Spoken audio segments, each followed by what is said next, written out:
It was the year 2017. Dating apps were already part of the routine of millions of people around the world. In Brazil, the United States, and Europe, Tinder was one of the most used platforms by those seeking love connections or just casual encounters. But not everything that shines is gold.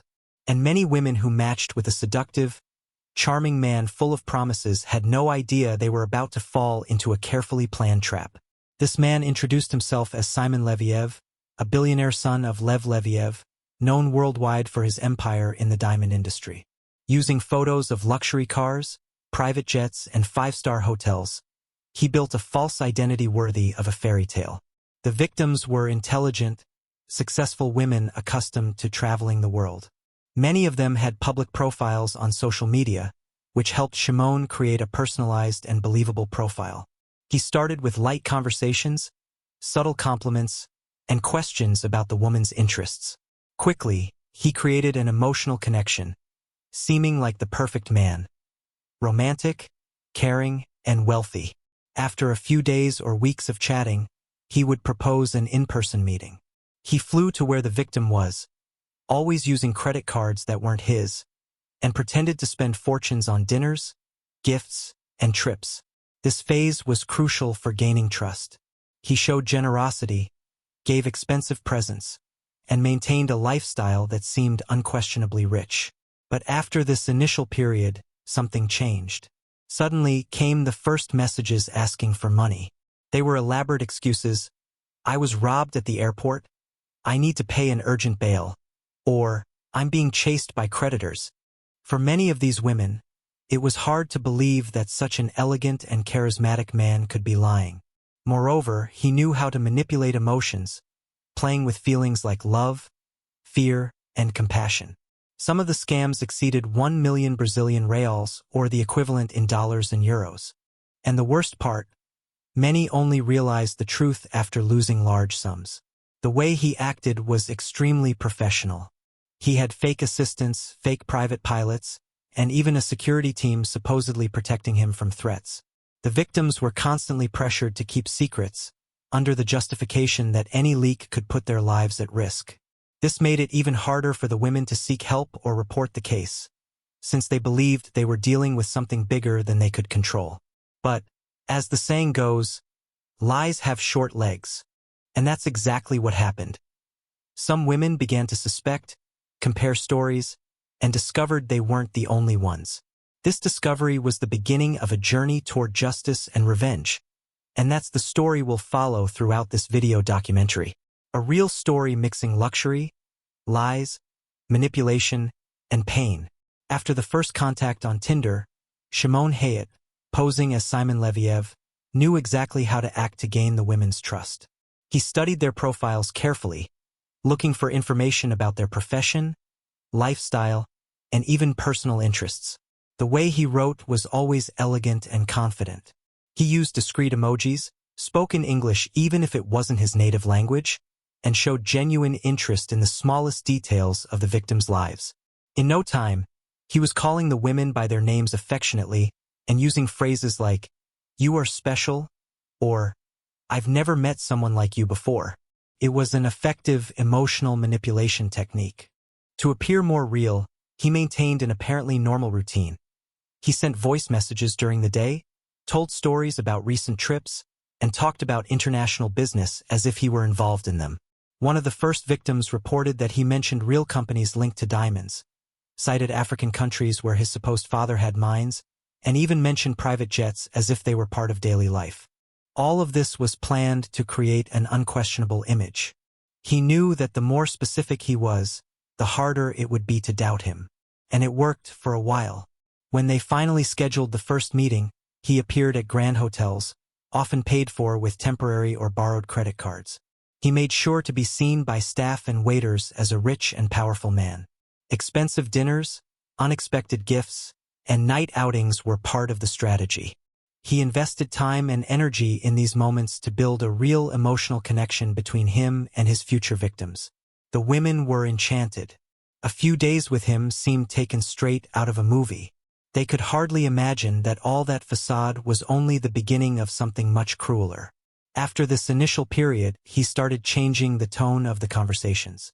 He talked about security problems, enemies in the business world, and said he feared being pursued by competitors or criminals. This story served as justification for strange behaviors, such as refusing to take photos together, avoiding social media, and insisting on absolute secrecy about the relationship. Over time, he began to ask for small amounts of money, always with elaborate excuses. "I forgot my wallet," "my card was blocked," or "I need to solve an urgent problem." At first, the amounts were low, just a few hundred or $1,000. But soon the sums increased. He started saying he needed financial help to maintain his security or recover blocked assets. Most of the victims agreed to help, moved by feelings of love or emotional pressure. They were people carefully chosen for being generous, empathetic, and willing to help someone in need. But what they didn't know was that each bank transfer, each deposit made, was falling into the hands of a professional con artist. A man without scruples who had already pulled off the same scam multiple times before. After weeks or months of an intense and gift-filled relationship, the victims began to notice strange things about Simon Leviev's behavior.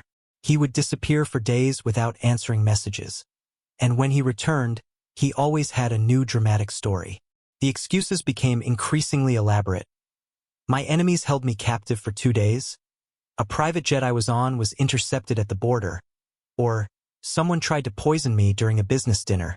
At first, many of the women thought it was just stress from the business world or problems related to high society. After all, he presented himself as a powerful and persecuted man. But over time, the warning signs became hard to ignore.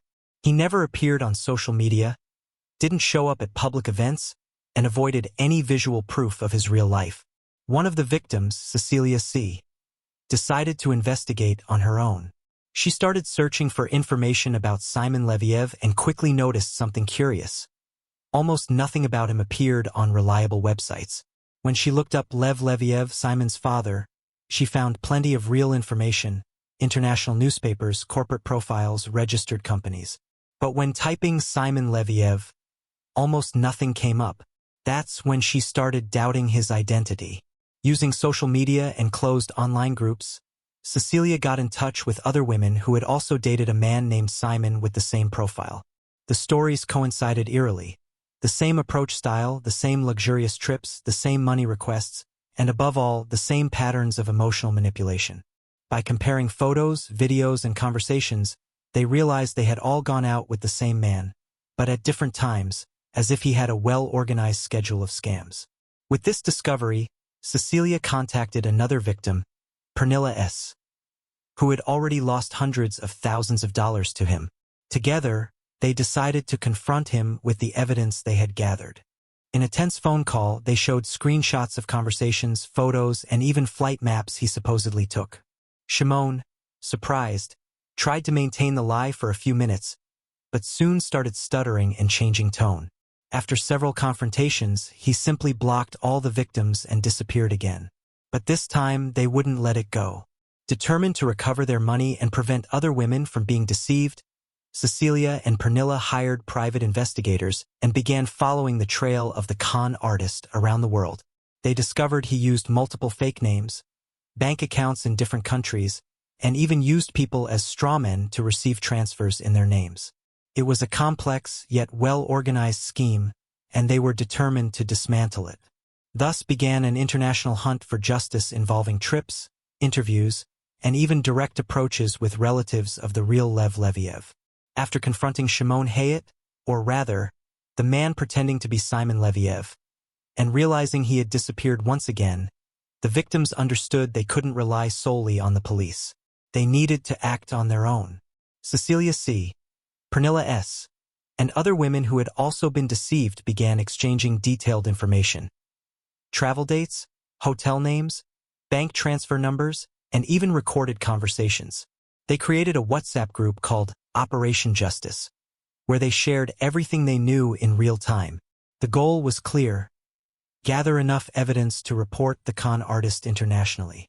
As the days passed, they discovered that the scams had been going on for years.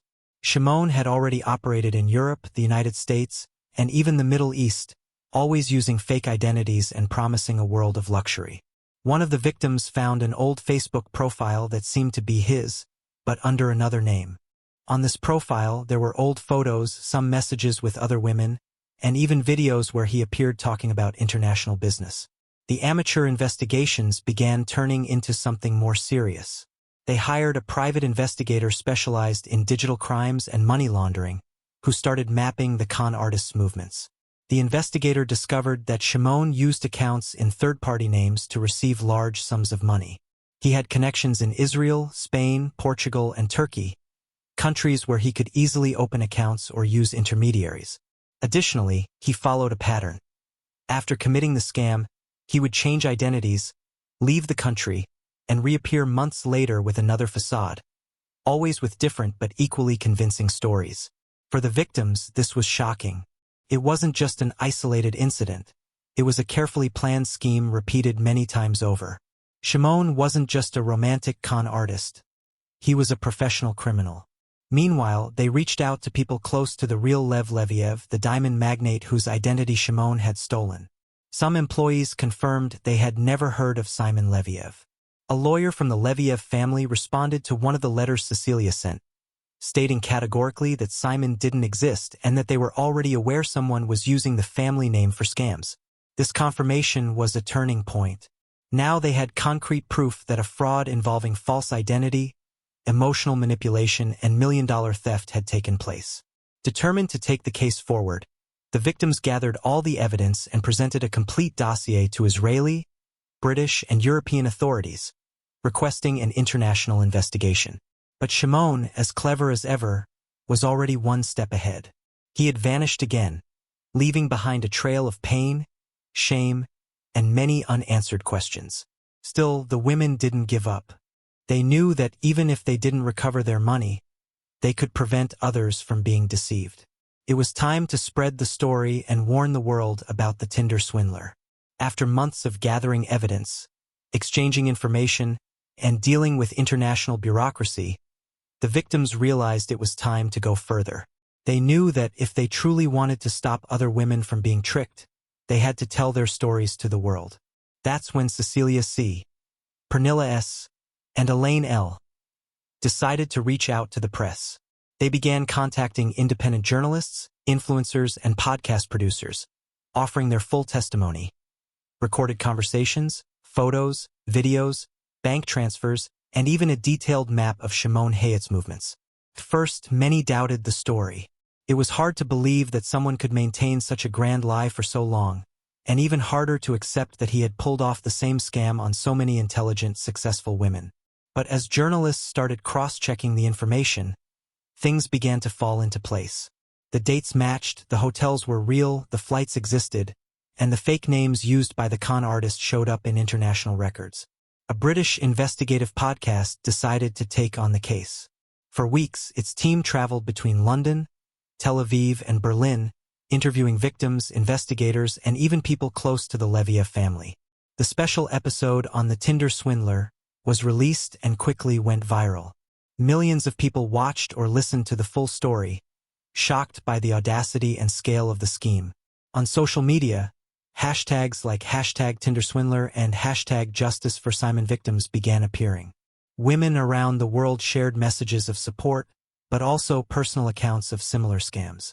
Many victims who previously felt ashamed to admit what happened started speaking out. Some revealed they had lost cars, apartments, and even part of their reputation for trusting Shimon. With global attention came interest from major streaming platforms. An international production company contacted the victims, proposing to turn the story into an original documentary. For Cecilia and the other women, this was the perfect opportunity. Not only to tell the truth, but to show how easy it is to fall into a well-crafted emotional trap. They agreed to participate in the project, and in the following months, they were filmed across multiple countries, recounting every detail of their relationship with the fake Simon Leviev. The documentary would show not only the scam itself, but also the emotional recovery process, the fight for justice, and the power of unity among the victims. Meanwhile, Shimon remained missing. Some rumors said he had left Europe and returned to Israel. Others claimed he was already using another identity, preparing to strike again. But this time, he couldn't control the narrative. The documentary was about to be released, and with it, the entire world would learn who he really was. And so, a story of pain, manipulation, and loss was beginning to become one of inspiration. A warning to millions of dating app users. Not everything that shines is gold, and not everyone who seems perfect is real. With global interest now solidified, the production team responsible for the project assembled a full crew: cameramen, investigative journalists, translators, and even cybersecurity experts. The goal was clear: create an immersive documentary filled with real testimonies, exclusive footage, and an accurate portrayal of how a con artist managed to deceive smart, successful women for years. Filming began in London, where Cecilia C. told her story on camera, showing complete conversations with Shimon and explaining step-by-step how she was manipulated. Next, the team traveled to Berlin, where Pernilla S. opened up about losing over 500,000 euros to the fake Simon Leviev, and how the experience affected both her personal and professional life. Elaine L., another victim, recorded her testimony in Sweden. She spoke about the emotional pressure during the relationship and how betrayed she felt upon discovering she wasn't the only one. In addition to the victims' testimonies, the documentary also included interviews with private investigators, lawyers specializing in international fraud, and psychologists focused on emotional manipulation. One of the most impactful moments came when the director managed to locate former friends and colleagues of Shimon Hayat in Israel. Some agreed to speak anonymously, revealing details about his personality and history of scams. One childhood friend recalled that he was always charismatic and good at convincing people to do things they normally wouldn't. He had that gift, or maybe I should say, that talent for manipulation, she said, visibly embarrassed. Another testimony came from a former brother-in-law of Shimon, who admitted to losing money to him years earlier in a similar scheme. He's good at this. I should have suspected. As filming progressed, the atmosphere among the victims began to shift. There was pain but also relief. Telling their stories publicly felt like finally regaining some of the power that had been taken from them. But not everyone supported the idea of the documentary. Some family members of the victims urged them to keep everything secret, fearing the emotional impact and public exposure. Nevertheless, Cecilia, Pernilla, and Elaine pressed on. For them, the important thing wasn't just clearing their names, but warning other women about the red flags of a romantic scam. Meanwhile, rumors indicated that Shimon already knew about the project. Mutual friends and some sources within Israeli circles said he was worried about the backlash. However, he remained hidden. No direct contact attempts worked. His social media profiles were deleted, and no real trace of him had surfaced in months. Despite his absence, the documentary continued toward release. And as the launch date approached, one question lingered in the air. Would Shimon make a statement? In February 2022, the world finally learned the true story behind the Tinder swindler. The documentary was globally released on Netflix and within hours became one of the most talked about topics on social media. Within the first 48 hours, millions of people worldwide had watched the film. Hashtags like #TinderSwindler, #SimonLeviefFake, and #JusticeForVictims began appearing in every language. Social media was flooded with divided opinions. Many were amazed by Shimon Hayat's audacity, others were moved by the victims' stories, and many women began sharing similar experiences, revealing they too had been deceived. International media quickly embraced the case. Major outlets like BBC, The Guardian, CNN, and El País published detailed reports on the scam, interviewing digital security experts, psychologists, and international lawyers. A Vanity Fair article gained attention when it revealed that Shimon already had a criminal record in Israel, including charges of fraud, document forgery, and unauthorized credit card use. Despite trying to keep a low profile, he couldn't avoid the documentary's impact. His name was everywhere, his photos shared as a warning, and even memes emerged satirizing his fraud. For the victims, seeing their story told worldwide was a mix of relief and pain. It was comforting to know others were understanding what they had gone through, but reliving everything still hurt. Cecilia C., Pernilla S., and Elaine L. gave numerous interviews after the release. Often, they cried while remembering the moments they truly believed in his love. But they also showed strength when saying they wanted to stop others from falling for the same scam. The documentary sparked an important debate. How far does emotional manipulation go? How can someone so intelligent be deceived for so long? Psychologists specializing in digital relationships and emotional manipulation explained that Shimon used advanced love-bombing techniques, flooding victims with affection, gifts, and excessive attention early on, creating a strong artificial emotional bond. This type of manipulation is extremely effective, especially when executed by someone who knows exactly how to exploit human emotions. And Shimon mastered this art. With increased public pressure, some European authorities reopened investigations against him. Israeli police confirmed receiving new complaints from different countries. However, Shimon remained free. There were no arrest records or official locations. Some rumors suggested he had left Israel and was hiding in another Middle Eastern country. But surprisingly, days after the documentary's release, he decided to respond. Through an anonymous social network, he posted a short message that quickly went viral. "I'm not perfect, but I never lied to hurt anyone. Everything I did was to seek real love." This statement caused outrage among the victims and viewers alike. Many considered it arrogance and a lack of remorse. Others, ironically, joked that he was still trying to play the victim in his own story.